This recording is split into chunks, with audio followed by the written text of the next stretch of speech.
Hi, my name is Jeanne DeHaan. I'm a local Michigan artist from Milford, Michigan. I teach watercolor. I've taught it for about 20 years. I've been painting in watercolor for about 22 years. It's a wonderful medium, but it's a little bit scary to a lot of people.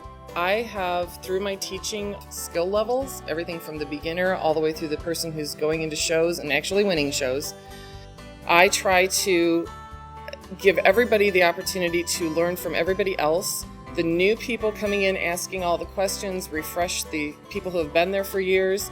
It keeps everybody sort of remembering all those little details that they tend to get caught up in their habits and forget.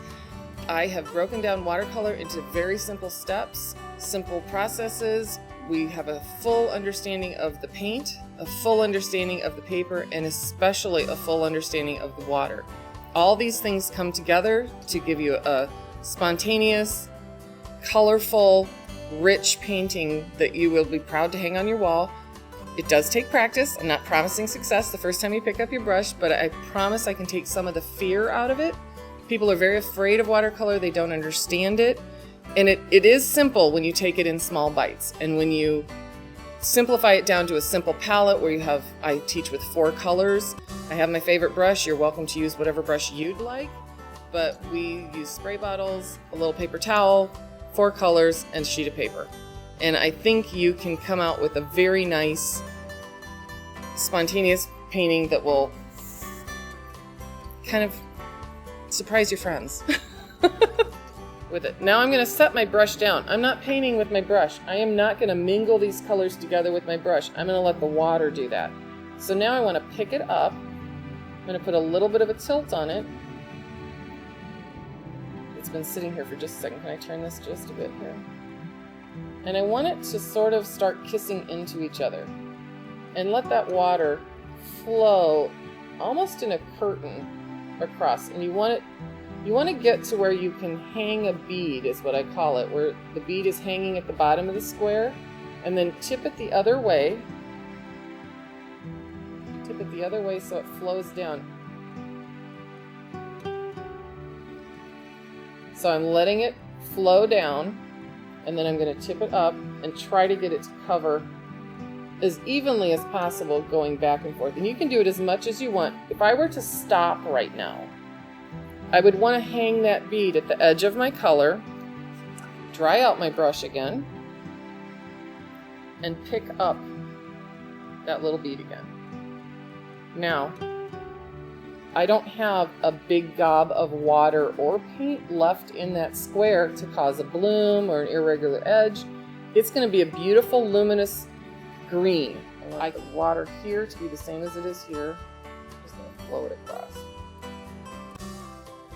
Now you'll notice that the color that I added, the red, still looks red. Even though it ran into the green, I'm not getting gray because my brush has not touched it.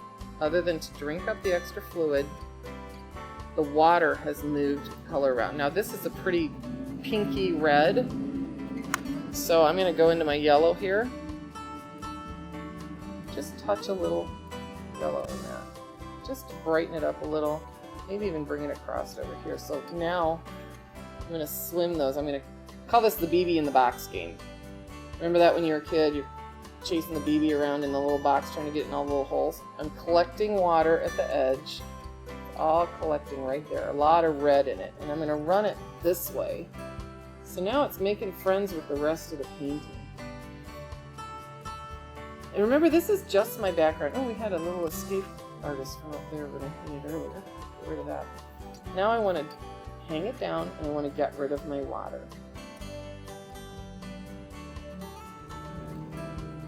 Now manage my edges a little bit. Just going to bring it in. Fill in this spot.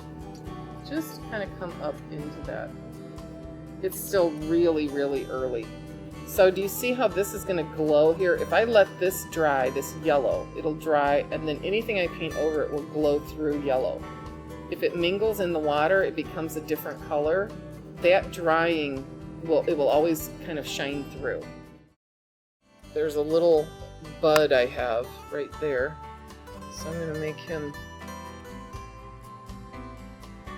some yellow on him. So he shows up. A little bit of blue.